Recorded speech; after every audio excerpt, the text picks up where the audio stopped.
This lesson looks at some of the problems that can arise in the production of potted flowering crops. We will be looking at case studies of growing chrysanthemums as the example crop. After completing this lesson, you will be able to describe the cultural requirements for growing chrysanthemums, recognize some symptoms of improper growing, and correct those improper practices.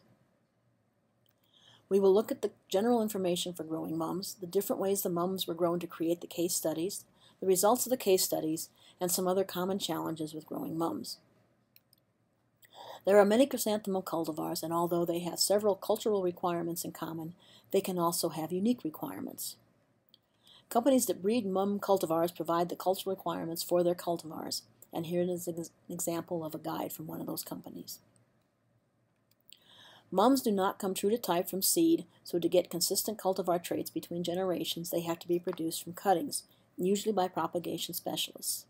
The grower can start their crop from rooted or unrooted cuttings obtained from these specialists. Cuttings can be stored in a cooler at 34 degrees for several days. Typical growing temperatures for mums are 62 to 65 degrees at night and 67 to 72 during the day. These can be modified some to adjust the plant growth. A large difference between day and night temperature, with the days warmer than nights, can result in elongated internodes and tall plants. The smaller the difference between day and night temperature, the more compact and usually desirable the plants are. Other recommendations are seen here for density of planting, growing media, and the fertilizer. And this is a continuation of fertilizer recommendations. Flowering is a high-energy requiring process in chrysanthemums, so for most of their production cycle they are allowed to grow under full sun in the greenhouse.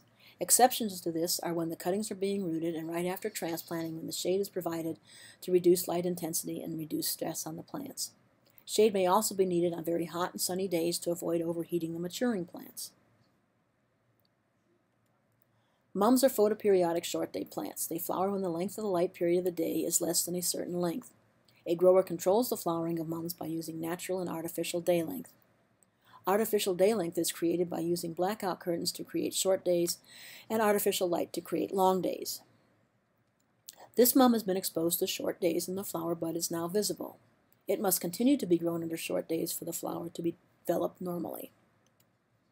Mums are pinched when a multiple branch plant is wanted. Pinching is the removal of the tip of a stem and encourages branch development along the stem. It is done after the roots are well established on the cutting, which is usually about 2 weeks after planting a rooted cutting.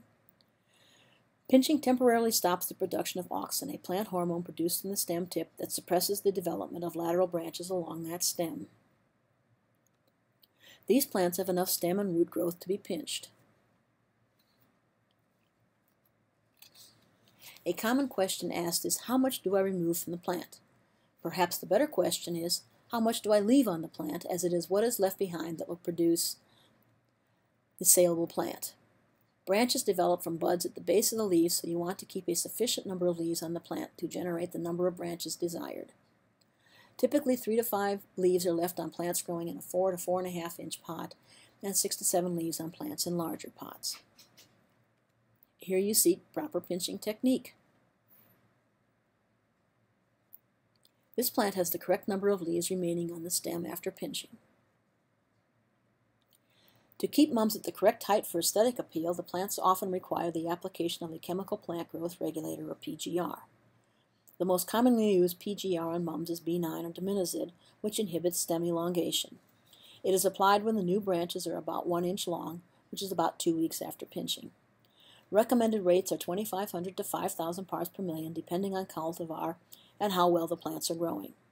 This rate is usually divided into 2 applications, each at half rate about 1 week apart. This reduces the risk of damage to the plant or over-application. Several insects and diseases affect mums. A discussion of them is too lengthy for this lesson.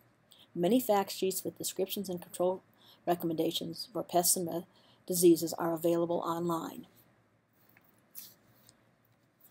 Now we will look at the case studies of the proper and improper ways to grow plants. All plants for these studies were started under the conditions listed here. These are standard recommendations for growing mums. The 6 case studies looked at the effect of pinching, spacing, fertility, and use of PGRs on mum plants. 5 of the studies were 1 pinch with an additional application of PGR at 2,500 parts per million 2 weeks after the initial application, 2 pinches, pinched at 3 weeks and then again at 7 weeks, and no additional PGR application, no pinch with the additional application of PGR, 1 pinch with no additional PGR, 1 pinch, no fertilizer, and the additional application of PGR. All plants were grown with 4 inches between pots and treated as needed for pests and diseases.